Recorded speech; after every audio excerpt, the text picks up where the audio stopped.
औज़ुबिल्लाहिमिनश्शैतानिर्रजीम बिस्मिल्लाहिर्रहमानिर्रहीम रब्बी इश्रह ली सदरी वयस्सिर ली अमरी वहलुल उक़दतम मिन लिसानी यफ़क़हू क़ौली रब्बी इश्रह ली सदरी वयस्सिर ली अमरी वहलुल उक़दतम मिन लिसानी यफ़क़हू क़ौली। हमने स्टार्ट की थी ब्लूम्स टेक्सोनोमी। ब्लूम्स टेक्सोनोमी में जो हमारे पास कॉग्निटिव डोमेन है उसको हमने प्रीवियस लेक्चर में कवर किया था। आज हमारा 30वां लेक्चर है इंटरव्यू प्रिपरेशन के हवाले से।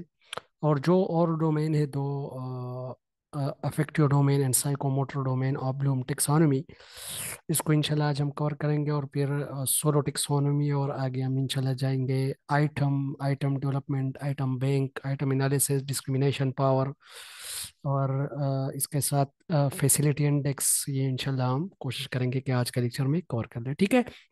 अच्छा, हमने पढ़ा था ब्लूम टेक्सोनोमी में कि जो कॉग्निटिव डोमेन है उसके जो 6 लेवल्स है, 1956 में ये बेंजामिन ब्लूम ने प्रेजेंट किया था, ठीक है। और इसको जो असिस्टेंट दी थी उस्मान साहब की जो इनपुट है 1876 में इन पे इनको स्पॉन्सर की थी एपीए, अमेरिकन साइकोलॉजिकल एसोसिएशन ने भी इस पे स्पॉन्सरशिप जो है वो दी थी, ठीक है। अच्छा, हमने जो पढ़े थे कॉग्निटिव डोमेन के जो लेवल थे, first application sorry knowledge, then comprehension, then application, then analysis, then synthesis and then evaluation. ये 6 जो थे हमने पढ़े थे। एप्लीकेशन, अच्छा, नॉलेज हमने पढ़ा था टू नो एंड रिकॉल, चीज़ों को जानना और उसको रिकॉल करना, ये था नॉलेज। फिर कॉम्प्रिहेंशन मीन टू अंडरस्टैंड, ठीक है। Application mean to apply the acquired knowledge. फिर उसके बाद हमने पढ़ा था analysis, break down the part, ठीक है। फिर उसके बाद हमने पढ़ा था synthesis, again combining the parts, togethering the parts, ठीक है। और लास्ट में evaluation, the summative process in which we check the value, worth and quality of anything for the purpose to make a decision, ठीक है। तो ये चीजें हमने पढ़ी थी प्रीवियस लेक्चर में। आज जो हमारा लेक्चर है उसमें अफेक्टिव डोमेन। अफेक्टिव डोमेन का ताल्लुक जो है ये है हार्ट के साथ, ये है फीलिंग के साथ, ये है इमोशंस के साथ, ठीक है। यहाँ पर जो हमारे अप्रिसिएशन होंगे, मोटिवेशन होंगे, एटीट्यूड्स होंगे, जिसका ताल्लुक स्पेसिफिकली हार्ट के साथ है, तो वो चीज़ें जो है अफेक्टिव डोमेन के अंदर आती है, ठीक है। तो ये है second domain of Bloom's taxonomy, deal with how one deal with or react emotionally. देखो, इमोशन का ताल्लुक चूंकि दिल के साथ है, फीलिंग के साथ है, दैट्स वाई अफेक्टिव डोमेन जो है ये डील करती है इमोशंस को, फीलिंग को। With things are information, enthusiasm, appreciation, motivation, attitudes, personal development, सारी चीज़ें जो है ये रिलेटेड है हार्ट के साथ। Qualities of life long learners, life long learners की जो क्वालिटीज होती है इनको हम कवर करते हैं इसमें। 5 लेवल इन दिस डोमेन, इसके अपने 5 लेवल है। आप लोगों ने एक जो निमोनिक है एरवोक, ARVOC, एरवोक को जेन में रखना है। एरवोक मीन अटेंडिंग आर रिसीविंग। जब एक बंदा एग्री हो किसी चीज को सीखने के लिए तो उसको हम कहते हैं अटेंडिंग आर रिसीविंग, ठीक है। इसमें क्या होता है, अभी फॉर एग्जांपल मैं एग्री नहीं हूँ, रेडी नहीं हूँ किसी चीज को सीखने के लिए, तो फिर अटेंडिंग और रिसीविंग जो है ये हमारी फिर डेवलप नहीं है, मैं उस लेवल पे नहीं हूँ, ठीक है। तो जो फर्स्ट लेवल है अटेंडिंग एंड रिसीविंग, मैंने आप लोग को निमोनिक बताया, air walk, ARVOC, attending, attending or receiving जो है ये इसका फर्स्ट स्टेज है, ठीक है। Lowest level of sorry level है, lowest level of affective domain, especially paying attention, ठीक है। मतलब चीज़ों को जस्ट उसकी तरफ रागिब होना, उसको अटेंशन देना, ठीक है। बट फाउंडेशन ऑफ लर्निंग, ठीक है। लेकिन ये लर्निंग की फाउंडेशन तो है। वर्ब एग्जाम्पल इसमें क्या होगा, लेसन, किसी चीज़ को सुनना, फॉलो करना, उसको अटेंशन देना, या उसको जो है हियर, उसको जो है सुनना। तो ये सारी चीज़ें जो है हमारे पास आती है रिसीविंग के अंदर। और मैंने आप लोगों को कहा था ये प्रेजेंट किया था क्रेथोल ने 1964 के अंदर, ठीक है।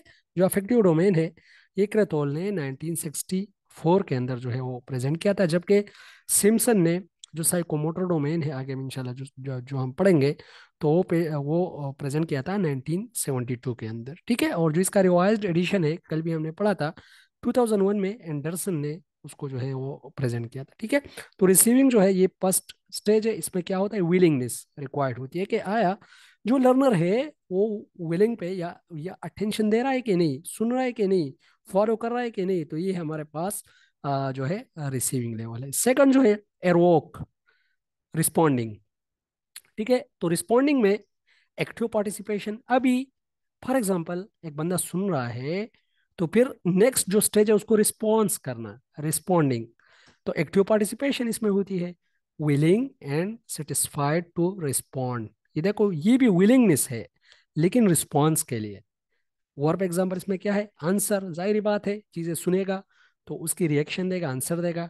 Discuss, help, perform, practice, present, read, recite, report, select, tell, write, जितने भी क्वेश्चन होंगे रिस्पॉन्डिंग के अंदर तो इन जो है वर्ड से ज्यादातर स्टार्ट होंगे। To discuss, to help, to perform, to practice. तो ये सारे जो है ये हमारे पास रिस्पॉन्डिंग के अंदर आते हैं। ठीक है, आगे जाते हैं इरोक, वी, वैल्यूइंग। ठीक है, तो valuing attach worth to the subject और इंफॉर्मेशन। अभी किसी चीज को हम कितना वैल्यू दे रहे हैं ये हमने पढ़ा था। वैल्यू हमने, अगर आप लोगों को याद हो, तो जो एक्सपेक्टेंसी थी थी मोटिवेशन की, तो हमने पढ़ा था कि फॉर एग्जांपल एक बंदा जो चीज एक्सपेक्ट कर रहा है कि उसको क्या मिल रहा है, और फिर उसी चीज को वो कितना वैल्यू दे रहा है, वो कितना अहमियत दे रहा है। तो दिस इज समथिंग वैल्यूइंग। तो ये जो हम किसी चीज को कितना अहमियत देते हैं, दिस इज वैल्यूइंग।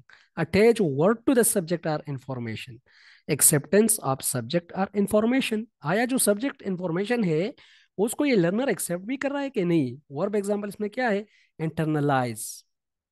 ठीक है, एक्सप्लेन, जस्टिफाई, फॉलो, प्रोपोज। तो ये सारे जो है ये वर्ब है वैल्यूइंग की। एरोक, आगे जो है ओ है, ओ का मतलब है ऑर्गेनाइजिंग। ऑर्गेनाइजिंग का मतलब यहाँ पर है पुटिंग टुगेदर डिफरेंट आइडियाज। जिस तरह हमने सिंथेसिस पढ़ा था, तो यहाँ पर ये है ऑर्गेनाइजिंग, चीज़ों को ऑर्गेनाइज करना। Putting together different ideas, information and values. Resolving conflicts, verb example इसमें क्या होंगे, कंपेयर करना, contrast, organise, depend, explain, modify, resolve, relate. तो ये जो है हमारे पास इसके वर्ब है। ठीक है, लास्ट जो है इसमें सी है एरोक में, करेक्टराइजेशन और करेक्टराइजिंग। ठीक है, तो ये है value complex, mean this is the complex in the broadest in nature and scope, sorry. ठीक है, और जो हमारे पास अटेंडिंग एंड रिस्पॉन्डिंग है, this is the lowest in scope. Development of a value system that influences their behaviour, consistent, predictable characteristics, quality display by learner। मतलब जो चीज अभी वो सुन रहा है या रिस्पॉन्स कर रहा है, तो उसको अपने करेक्टर का हिस्सा बनाना।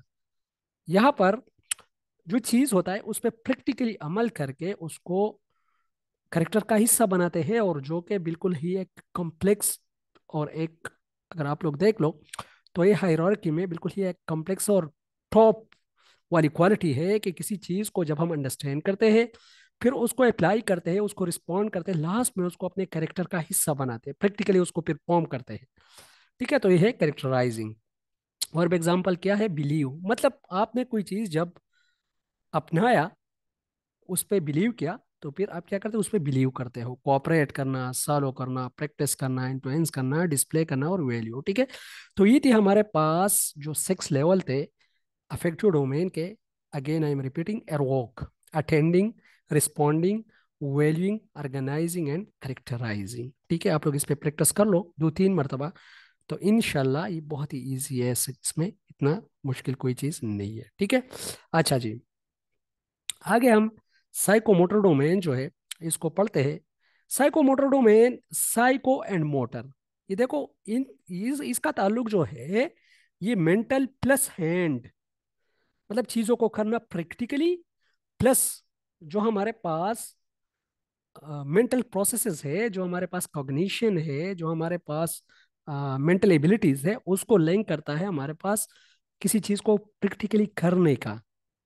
ठीक है, तो जब हम किसी चीज को प्रैक्टिकली करते हैं, तो this is the advance form of learning, learning by doing, जिसको हम कहते हैं, जॉन डीवी का जो कॉन्सेप्ट है। तो ये कहते हैं कि focus on ability to manipulate tools और डिवाइस, मतलब चीजों के साथ खेलना। मैनिपुलेट, पूछा जा सकता है कि what is manipulation, manipulation mean increasing और decreasing the effect of a treatment. ठीक है, जब हम किसी चीज के साथ खेलते हैं, दिस इज समथिंग मैनिपुलेशन। आप लोग, अगर आप आजकल ये जो मीडिया पे है, ये ज्यादातर ये मैनिपुलेशन वर्ड यूज होता है। ये लीगल टर्म भी है। ये जो सुप्रीम कोर्ट की जितनी भी हायरिंग आजकल हो रही है, तो ये मैनिपुलेशन का मतलब है किसी चीज के साथ खेलना, किसी चीज की इफेक्ट को इंक्रीज करना या डिक्रीज करना, दिस इज मैनिपुलेशन। और यही रिसर्च में बहुत ज्यादा यूज होता है। जो हमारे पास एक्सपेरिमेंटल रिसर्च है, तो मैनिपुलेशन उसके क्वालिटी है, मैनिपुलेशन, रेंडमाइजेशन एंड कंट्रोल। ठीक है, तो ये क्या है? Focus on ability to manipulate tools और devices from beginning to mastery of skills. ठीक है, Bloom and colleagues never categorise this domain. मतलब ब्लूम ने इस पे काम नहीं किया था। इस पे काम किसने किया था? काम इस पे किया था सैमसन ने 1972 के अंदर। ठीक है, तो इसका जो स्टेजेस है उसकी तरफ मैं आप लोगों को ले जाता हूँ। ठीक है,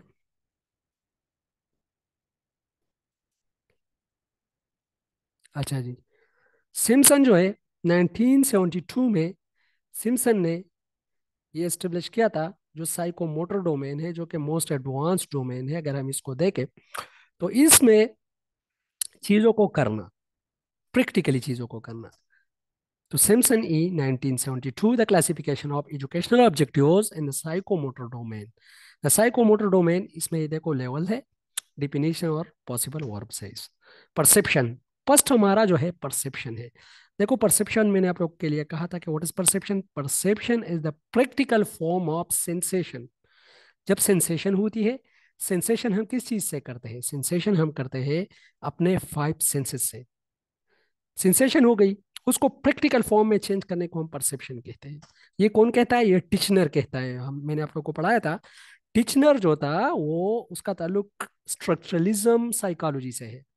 और चूंकि कि वो बिलीव करता है कि हम ये जो बिहेवियर है इसको ब्रोक डाउन कर सकते हैं, तो दैट्स वाई ये जो परसेप्शन है, ये हमारे पास सेंसेशन से बनता है। तो इसीलिए वो कहते हैं कि जो हमारे सेंसेशन होती है बहुत ज्यादा, तो ही हमारा परसेप्शन क्रिएट करता है। तो यही जो सेंसेशन है, these are basically the parts of a behaviour. तो ये स्ट्रक्चरलिज्म टिचनर और विलियम वोन जो है, उन्होंने एक कॉन्सेप्ट दिया था। ठीक है, तो परसेप्शन क्या है? First, the ability to use sensory cues to guide physical activity. First हम क्या करते हैं? हम अपनी जो हमारी फाइव सेंसेस होते हैं उसको हम यूज करते हैं। Distinguish, identity, select. फिर हम क्या करते हैं? सिट। हम सिट करते हैं अपना एटीट्यूड, इसको हम सिट एटीट्यूड भी कहते हैं। हम रेडी हो जाते हैं। The readiness to act required the learner to demonstrate in awareness और knowledge of the behaviour needed to carry out the skills. मतलब यहाँ पर रेडीनेस है, सिट का मतलब है रेडीनेस। थर्ड जो है गाइडेड रिस्पॉन्स। गाइडेड रिस्पॉन्स का मतलब ये है कि यहाँ पर एक होती है गाइडेड लर्निंग। गाइडेड लर्निंग वो होती है कि जिसमें एक इंस्ट्रक्टर जो है वो गाइड कर रहा होता है किसी भी लर्नर को, कि वो लर्न करे किसी चीज को। जिस तरह हमें टीचर जो है वो गाइड करते हैं कि आपने इस तरह के सीखने हैं, ये चीजें हैं। तो दिस इज गाइडेड लर्निंग। यहाँ पर गाइडेड रिस्पॉन्स का मतलब ये जो रिस्पॉन्स है उसको गाइड किया जाता है। कौन गाइड करता है? एक इंस्ट्रक्टर गाइड करेगा, या जो है खुद ही लर्नर जो होगा वो अपनी रिस्पॉन्सेस को गाइड करेगा। The early stage of learning a complex scale include imitation can complete the steps involved in the skill as directed। ये देखो यहाँ पर डायरेक्शन मिलती है, तो उसकी वजह से जो गाइडेड रिस्पॉन्स है वो हमारे पास होता है। अटेम्प्ट, इमिटेट, ट्राई, चीज़ों को कॉपी करना, कोशिश करना, अटेम्प्ट करना। ठीक है, तो ये हमारे पास इसके अंदर वो वर्ब है, पॉसिबल वर्ब्स है। ठीक है, फिर है मैकेनिज्म। मैकेनिज्म मीन कि किसी तरीके से उसी काम को करना, बिल्कुल स्पेसिफिक तरीके से। तो तरीका तब आता है जब हम चीज़ों को फुली अंडरस्टैंड करते हैं। The ability to perform a complex motor skills, the intermediate stage of learning a complex skill. तो अभी हमें जो है मैकेनिज्म जो है इसके बारे में भी हम अवेयर हो गए। Complex toward responses. Complex toward response का मतलब ये है कि जो हमारे पास रिस्पॉन्सेज है, जो कम्प्लेक्स रिस्पॉन्सेज होते हैं, उसको हम किस तरह ऑपरेट करते हैं, परफॉर्म करते हैं। Ability to perform the complete psychomotor skill correctly. मतलब ये इससे भी एडवांस लेवल है कि अब फॉर एग्जांपल जो मैकेनिज्म है वो तो हमें आ गया, लेकिन जो कॉम्प्लेक्स टू और रिस्पॉन्सेज है, इसका मतलब ये है कि जो साइकोमोटर स्किल है उसको कंप्लीटली ऑपरेट करना।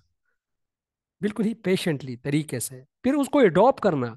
एडॉप्ट का मतलब ये है to make it the part of your, जिस जिस तरह हमने कैरेक्टराइजेशन पढ़ा था, to make it the part of your behaviour, इसको हम एडॉप्टेशन कहते हैं। Can modify motor scale to fit a new situation. ठीक है, मतलब जो मोटर स्केल होता है उसको न्यू सिचुएशन में भी वो एडॉप्ट कर सकता है, उसको अप्लाई कर सकता है, अडॉप्ट, चेंज, मॉडिफाई, रिवाइज। ठीक है। लास्ट जो है organisation, the ability to develop an original skill that replaces the skill as initially learn. The ability to develop an original skill that replaces the skill as initially learn. मतलब organisation का मतलब यही है कि जो चीज़ें होती है उसको अगेन डिजाइन करना, क्रिएट करना। ठीक है। और जो ओरिजिनल स्केल होता है उसको रिप्लेस भी किया जाता है जो और स्केल आते हैं। ठीक है। एज सच अगर हम देखें तो ब्लूम टेक्सोनोमी का यही पूछा गया है कि इसके क्लासरूम एप्लीकेशन क्या है। तो क्लासरूम एप्लीकेशन अगर हम देखें ब्लूम टेक्सोनोमी में, तो ऑब्जेक्टिव डेवलप करने के लिए ये हम यूज करते हैं first. Second, mental level of the learner जो है उसको जानने के लिए हम यूज करते हैं सेकंड। नंबर थर्ड, करिकुलम में हम इसको यूज कर सकते हैं for the purpose to put the content, जो कि कंटेंट होता है उसको हम पुट करें प्रॉपर सीक्वेंस में। क्योंकि करिकुलम एक ऐसा चीज होता है जिसमें हम स्पेसिफिक एज लेवल के लिए कंटेंट डालते हैं, तो हमें पता होता है कि इसी एज लेवल पे हमने इसी तरह के ऑब्जेक्टिव्स डालने हैं। फॉर एग्जांपल, क्लास फर्स्ट का एक स्टूडेंट है, तो जाहिर बात है वहां पर तो नॉलेज लेवल के हमने ऑब्जेक्टिव डालने होंगे। वहां पर तो एप्लीकेशन लेवल या इससे आगे हम नहीं जा सकते, क्योंकि वो नहीं समझ सकते। उसको जस्ट ये आना चाहिए कि this is one, this is two, this is three, this is four, just. ठीक है।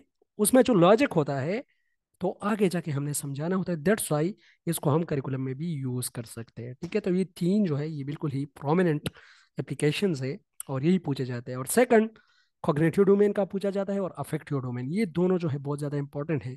ये तीसरा जो है सच इतना इंपॉर्टेंट नहीं है, इसके जो स्टेजेस है ये सच इतने नहीं पूछे जाते, लेकिन जो दो है ये बहुत ज़्यादा इंपॉर्टेंट है। आप लोगों ने एरोक और जो हमारे पास कॉग्निटिव डोमेन है इसको बिल्कुल फिंगर टिप्स पे याद करना है। ठीक है।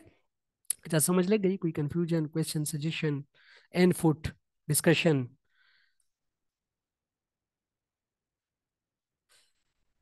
जी, आवाज़ मेरी पहुंच रही है सिराज साहब, इफ यू आर प्रेजेंट? अस्सलाम वालेकुम सर। अस्सलाम वालेकुम वालेकुम सर, सलाम। बिल्कुल ठीक है। और समझ भी आ गई है अल्हम्दुलिल्लाह। अच्छा अच्छा, किसी और का कोई क्वेश्चन, कंफ्यूजन, इनपुट, सजेशन? अच्छा जी, आगे हम जाते हैं थोड़ा सोलो टेक्सोनोमी की तरफ।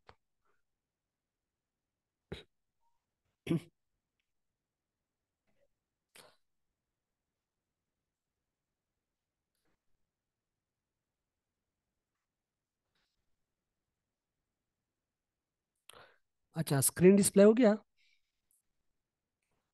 जी सर, सही है। ओके जी, ओके। अच्छा, सोलो टेक्सोनोमी पेपर में कई मरतबा आया हुआ है कि solo is the abbreviation of structure of observed learning outcomes, solo taxonomy. ठीक है।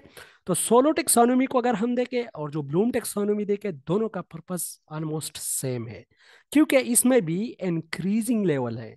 अगर हम देखें जिस तरह सोलो टेक्सोनोमी में बिग्स एंड कॉलिंस कहता है, बिग्स एंड कॉलिंस कहता है कि फर्स्ट एक बंदे को पता ही नहीं होता कोई चीज सीखने की, मतलब आई डोंट नो, मुझे बिल्कुल पता ही नहीं है। तो ये हमारे पास क्या है? प्री स्ट्रक्चरल स्टेज है।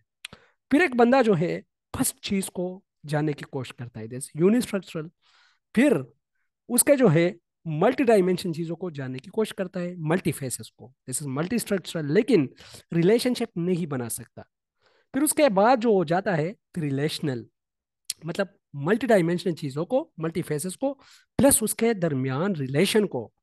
और एक्सटेंडेड एक्सट्रैक्ट का मतलब यही है गोइंग बियॉन्ड, मतलब एब्स्ट्रैक्टली जो फिजिकल चीजें, कंक्रीट चीजें है, उसके बियॉन्ड जो लॉजिक होता है उसकी तरफ जाना। ठीक है। तो अगर हम देखें सोलो टेक्सोनोमी में, तो पहले जो 1882 सॉरी 1982 में इसको प्रेजेंट किया था बिग्स एंड कॉलेज ने, तो इसके चार लेवल थे। ये जो प्री स्ट्रक्चर लेवल था ये इसमें नहीं था, ये बाद में इसमें इंक्लूड किया गया। ठीक है। The solo taxonomy is a model that describe level of increasing complexity in student। जो इंक्रीजिंग कॉम्प्लेक्सिटी होती है उसको ये डिस्क्राइब करता है, thinking and understanding. It was proposed by academics Biggs and Collis 1982। ये भी पेपर में आया हुआ है कि ये किसने प्रेजेंट किया है, और ये जो ऊपर ये किस चीज़ की एब्रीवेशन है ये भी पेपर में आया हुआ है, ठीक है। और ये जो डेट है ये भी बहुत ज़्यादा इंपॉर्टेंट है, 1982 वाला। After classifying students thinking across a range of ages and a range of subjects. As thinking progress across the levels, students move from factual knowledge-based thinking to conceptual and abstract thinking and understanding.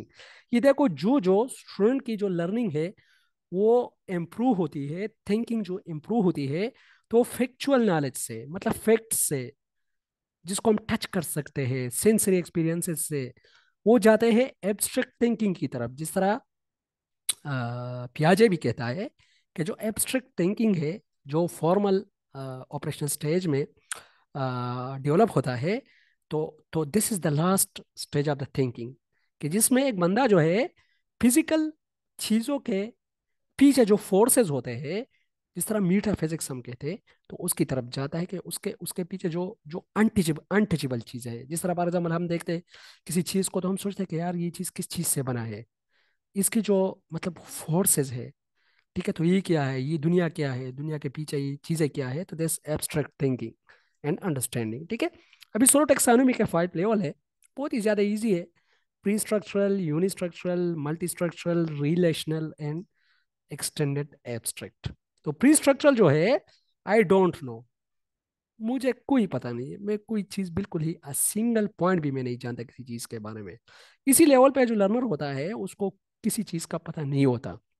At this level, the learner is missing the point. Unistructural, a response based on a single point. यहाँ पर क्या होता है, single point. एक बंदा जो है किसी चीज को जब पढ़ता है तो उसकी एक चीज को अंडरस्टैंड करने की कोशिश करता है और एक चीज को जस्ट अंडरस्टैंड कर सकता है। This is unistructural. Then multi structural, a response with multiple unrelated point. ये देखो अनरिलेटेड वर्ड जो है ये बहुत ज्यादा इंपॉर्टेंट है। अगर आप लोग मल्टीपल पॉइंट लिख लो तो मल्टीपल पॉइंट रिलेशनल में भी है, लेकिन मल्टी स्ट्रक्चरल और रिलेशनल में जस्ट ये डिफरेंस है कि मल्टी स्ट्रक्चरल के अंदर अनरिलेटेड पॉइंट है। मतलब वो क्या करेगा, मल्टी स्ट्रक्चर मुख्तलिफ पेसेस को वो लर्न करेगा, लेकिन वो रिलेशन नहीं बना सकेगा। रिलेशनल में क्या होगा, रिलेशनल में वो रिलेशनशिप भी बनाएगा और as well as multi structural जो है उसको भी अंडरस्टैंड करने की कोशिश करेगा। तो यहाँ पर point presented in a logically related answer, extended abstract. Extended abstract, this is the last and the most powerful stage, demonstrating an abstract and deep understanding through unexpected extension. यहाँ पर बिल्कुल ही डीप अंडरस्टैंडिंग होता है, ठीक है। आगे हम थोड़ा जाते हैं जो सोलर टेक्सोनॉमी है, इसके जो डायग्राम्स है ये देखो यहाँ पर। सर जी जी सर सर एक ये जो दोनों है ना, यूनिस्ट्रक्चर एंड मल्टी स्ट्रक्चर, जी जी। इसको सरफेस कैटेगरी और वेरी गुड। एक्सटेंडेड है अफसर, वे भी अक्सर ऑब्जेक्टिव में आए। जी जी, ये डीप लेवल है। अच्छा अच्छा, वेरी गुड वेरी गुड। ये जो सिराज भाई कह रहा है कि यूनि स्ट्रक्चर और मल्टी स्ट्रक्चरल जो है ये सरफेस लेवल है, और रिलेशनल एंड एक्सटेंडेड जो ये डीप लेवल है, ठीक है, वेरी गुड। अच्छा, आवाज अस्सलाम पहुंच रही है वालेकुम। मेरी अभी? इसमें जी एक वाले। अगर मैं एक एग्जांपल दे दूं ना, तो जी अगर दो, आप लोग बिल्कुल फिर इजीली बिल्कुल दो, समझ आ जाएगी। दो एग्जांपल दे दो। अब देखें, फॉर एग्जांपल ये आपके पास ना फर्स्ट स्टेज है जिसमें आप प्री स्ट्रक्चरल कहते हो। तो आप इसको इस तरह अंडरस्टैंड करें कि बच्चा फर्स्ट स्टेज पे है, उसको बॉडी के बारे में, सेल में कोई ऐसे वो डिफ्रेंशिएट नहीं कर सकता। तो ये आपकी फर्स्ट स्टेज। अब यूनि स्ट्रक्चर में आपके पास जो हम कहते हैं कि cell is the basic unit, of structural and life. Functional unit. एक एक हो गया ना यूनि स्ट्रक्चर वेरी गुड। को आप स्टडी कर रहे हो। अब उसने एक एस्पेक्ट को अपने माइंड में बिठा लिया कि वन रेलेवेंट एस्पेक्ट है। अब अगर फॉर एग्जांपल मल्टी स्ट्रक्चरल में सेल के अंदर जितनी ऑर्गेनेलीज हैं, जिस तरह माइटोकॉन्ड्रिया हो गया, गोल्जी बॉडीज हैं, जो उसके अंदर अपनी अपनी और हर एक ऑर्गेनेली का अपना एक फंक्शन है। वेरी तो गुड, आप मल्टी शाबाश। स्ट्रक्चरल में उसके अंदर ऑर्गेनेलीज को अंडरस्टैंड कर लोगे। Very good. रेशनेल में आप उनका आपस में रिलेशन बना सकते हो कि कैसे जो ऑर्गेनेलीज हैं वो आपस में कैसे एक दूसरे के साथ एनर्जी प्रोवाइड कर रही हैं, या हर एक का अपना फंक्शन है, माइटोकॉन्ड्रिया है वो भी एनर्जी से रिलेटेड है, डिफरेंट है। तो रैशनल में आपके पास इंटीग्रेट आपने कर लिया, एक दूसरे के साथ उसको रिलेट किया है। Very good. अब थर्ड लेवल पे आप वो जो है एक्सटेंड करोगे। कैसे एक्सटेंड करोगे? यानी आप इसमें अब बॉडी के ऑर्गन्स ले सकते हो, और एक्सटेंडेड एस एब्स्ट्रैक्ट में आप दो सिस्टम्स को, जिस तरह डाइजेस्टिव सिस्टम में, तो उनमें डिफरेंट आपके पास स्मॉल इंटेस्टाइन है, लार्ज है, या स्टमक है, इन सब को आपस में कैसे रिलेट करोगे, कैसे ब्लड में एब्जॉर्ब हो रहे हैं, ग्लूकोज कैसे एब्जॉर्ब हो रहे हैं, ये सारी जब एंड में आपके पास एनर्जी कैसे मिल रही है, तो ये एक्सटेंडेड एब्स्ट्रैक्ट का आपके पास इसमें आ जाएगा। Generalise to a new domain, यानी इसमें आप क्रिएट, फार्मूलेट, तो हायर लेवल का आपके पास एक नॉलेज आ जाएगा कि एंड में आपकी हर एक बॉडी के सेल तक किस तरह ये न्यूट्रिएंट्स पहुंच जाएंगे। तो ये इस तरह एक आपके पास ये आसानी से समझ आ जाएगी। Very good, very good, excellent. बहुत अच्छे एग्जाम्पल से आपने एक्सप्लेन किया, और मेरे ख्याल में यही तो मैं आप लोग को कहता हूँ कि अगर किसी के पास इसी तरह के वेरिएबल डिस्कशंस होते हैं तो काइंडली अब्रप्टली शेयर किया करो। मैंने आप लोग को कहा भी है कि this is a discussion class, ये सच ऑटोक्रेटिक टाइप ऑफ क्लास नहीं है कि जिसमें डायरेक्ट इंस्ट्रक्शन जो होते हैं। और इसी तरह के एग्जाम्पल आएंगे तो इंशाल्लाह मेरे ख्याल में जितने भी हम यहाँ पर है, जितने भी हम और जितने आप लोग मुझे सुन रहे हो, तो ये एग्जाम्पल बहुत ज़्यादा इंपॉर्टेंट होते हैं, और यही चीज़ें होती है जो हम इंशाल्लाह ये आगे हमें जो है बिल्कुल ही हेल्प करेगी इंटरव्यू में भी, और आगे जितने भी पेपर आएंगे। बहुत ही अच्छा एग्जाम्पल इन्होंने जो है वो फुट किया यहाँ पर, सिलसिले के जो सिस्टम बनता है और सिस्टम को हम किस तरह कंपेयर करेंगे फिर। तो excellent and well done. Okay जी। अच्छा जी, तो फिर सोलो एंड क्वेश्चन यहाँ पर अगर हम देखें थोड़ा अस्सलाम सा। वालेकुम। जी वालेकुम सलाम। अच्छा सर, जी जी, सॉरी आपको इंटरप्ट किया सर। ऐसा है ना कि मुझे जितनी अब इसकी समझ आ रही है ना, हमारे यहाँ पे जरा कनेक्शन सिक्योर नहीं है, बार बार जो है तो इन आउट हो रहा है। तो अच्छा जी। ऐसा है कि जितनी मुझे अंडरस्टैंडिंग इसकी आई है ना, तो ये मुझे ब्लूम्स टैक्सोनॉमी के जो लेवल्स हैं ना, जी अकॉर्डिंग टू जी। दैट अगर हम इसके साथ कंपैरिजन करें तो मुझे लेस और more I think they are the same. जैसे आप देखिए ना, उनके हायर लेवल जो है और फिर उनके जो लोअर ऑर्डर्स हैं, तो उसी तरह से ये जो लास्ट मतलब जैसे है ना, putting the things into new situation, जी व्हाट जी। Do I think would if happen, ठीक है। फिर इसके बाद how can I use this, like yes. Putting the things in new situation, like creation जैसे हो गई, ठीक जी है। जी जी। फिर जी इसी जी। तरह से ये जो है if this then why, so this is how to analyze this, like categorize the things yes. in putting in different categories or analyzing that. So yes. I think it is more or less the same as the Bloom's taxonomy. Like if we get into relation with the both, and if we different between the both, so there is very minor or less difference. I think I guess yes. Yes. right or wrong, but planning and taking things. तो आप क्या कहती हैं ये? इसमें अगर मैं एक पॉइंट ऐड कर दूं ना, तो जिस तरह देखें, आपको कहते हैं ना ब्लूम्स टैक्सोनॉमी का, तो आप इसमें ऑब्जेक्टिव्स, आपका मेन गोल होता है ना कि ऑब्जेक्टिव्स को हम फोकस कर रहे होते हैं। जी बट जी। ये जो सोलो टैक्सोनॉमी है, इसमें आप परफॉर्मेंस को देखते हो। इसमें परफॉर्मेंस का मेन, जो आप कहते हो ना, कीवर्ड परफॉर्मेंस है। अच्छा, अंडरस्टैंडिंग भी है, Yeah, this तो is ये what performance I'm association understanding. saying. में, Like that taxonomy, जी जी yes, yes, this is what I'm saying, Seema. Like जी देखिए, जी आप जैसे अब Bloom's taxonomy हम study करते हैं ना, it is a taxonomy of learning, ठीक है। This is a जी जी जी taxonomy of action. जी जी This is a taxonomy of action, like performance को properly हम देख रहे how थे to ना। put the things into performance. Yes, how to put things into action. So इस तरह से ठीक है, आपका भी what I point think is ठीक है, that ना, ये उसके साथ, जी जी वो भी आप पॉइंट जी कि ये उसके साथ रिलेट हो रहा है ना, जिस तरह आप हायर जी लेवल पे जी, जा। मतलब हेल्प, हाँ हेल्प रही कि जी जी हम दोनों को हम अगर माइंड में किसी एक को भी आप बिल्कुल पक्का बिठा लेना, तो सेकेंडली जी जो जी, जो नेक्स्ट है तो हम फिर वो कर आसान हो सकते जाएगा। हैं, जी हाँ। ठीक है। अच्छा अच्छा, वेरी आसान हो गुड। जाएगा, जी जी। मतलब इफ वी चलिए make, sir, continue, sorry for interruption. नहीं नहीं, इसको मैं तो अप्रिशिएट करता हूँ इस तरह की चीज़ों को। और मैं आप लोगों को कहता हूँ कि we are intellectuals and we should discuss this type and this sort of things. जिस तरह आप लोगों ने कहा कि ब्लूम टेक्सोनोमी जो है उसको अगर हम बेस बनाए तो हमारे लिए इजी होगा कि सोलो टेक्सोनोमी को हम अंडरस्टैंड कर ले। और आपने मतलब इसको जो है इसकी जो सिमिलरिटीज है उस पर बात की कि सोलो टेक्सोनोमी और ब्लूम टेक्सोनोमी अगर हम देखें तो दोनों इंक्रीजिंग कॉम्प्लेक्सिटीज पे ही बात करती है। कि जिस तरह हम एक एक आसान सी जी चीज जी से सर। स्टार्ट करके बिल्कुल ही कॉम्प्लेक्स चीज की तरफ पहुंचते हैं, तो this is what they want to explain. जो सोलर टेक्सोनॉमी और डोम टेक्सोनॉमी है, दोनों इसी इसी चीज को ही बेस एक्सक्यूज मी बनाते हुए। जी जी।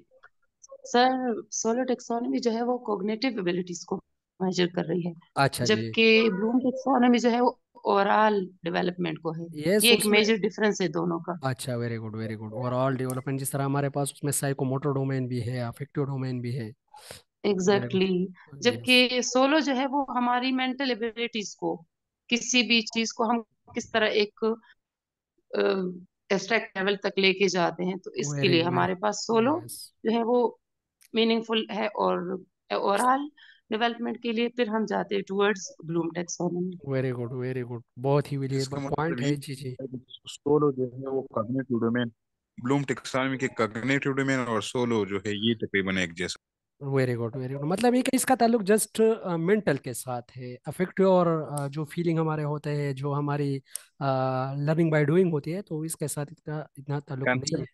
जाहिर बात है, ये बिल्कुल, देखो इसके जितने भी तो हमारा स्टेजेस हैं। कंसेप्ट बन रहा हो।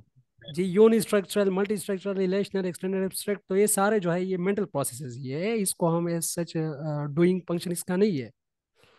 जी sir, all of them relate to cognition, very good thinking or then putting things into action, उससे वेरी रिलेट गुड करता है। Very good. मेरे जी जी ख्याल बिल्कुल। में मेरे इसी बैच में और मैं हम जो ये जितने भी मतलब ग्रुप है, तो बहुत अच्छे अच्छे पॉइंट्स हैं आप लोग के साथ। तो इसी तरह की चीज़ों को आप लोग शेयर किया करो, अल्लाह के बंदो। एक तो आप लोग की जो जो हेजिटेशन है वो दूर होती रहेगी, और सेकंड आप लोग की जो फ्लुएंसी है और जो डर है, खौफ है, वो भी मेरे ख्याल में इसी लेवल पे वो ख़त्म होना शुरू हो जाएगी। तो इंशाल्लाह इसी तरह की चीज़ें जो है मैं अप्रिशिएट करता हूँ बहुत ही ज़्यादा, कि जो हमारी डिस्कशन होगी इससे हम सीखेंगे, और ये जो चीज़ें हम सीखते हैं ये ज़िंदगी भर नहीं भूलती। तो मेरे ख्याल में इसको जी थोड़ा बिल्कुल। थोड़ा सा हम आगे जाते हैं। अच्छा जी।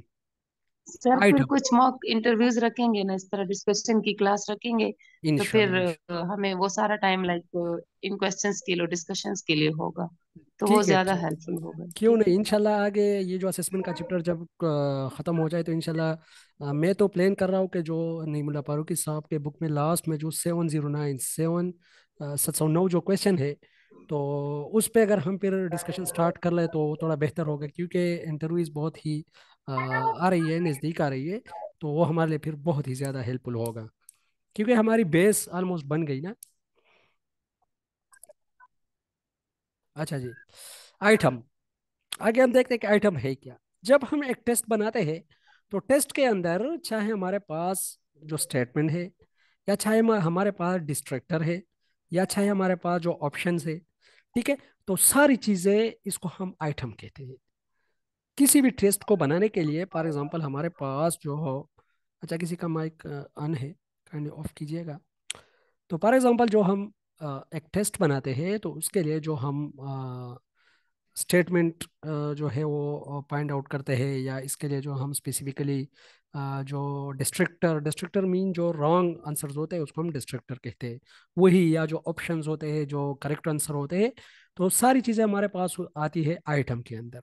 A general term referring to a question, problem, choice, option, correct answer, scoring, schemes and outcomes used in a test. मतलब टेस्ट के अंदर जो भी चीज यूज होती है उसको हम आइटम कह सकते हैं।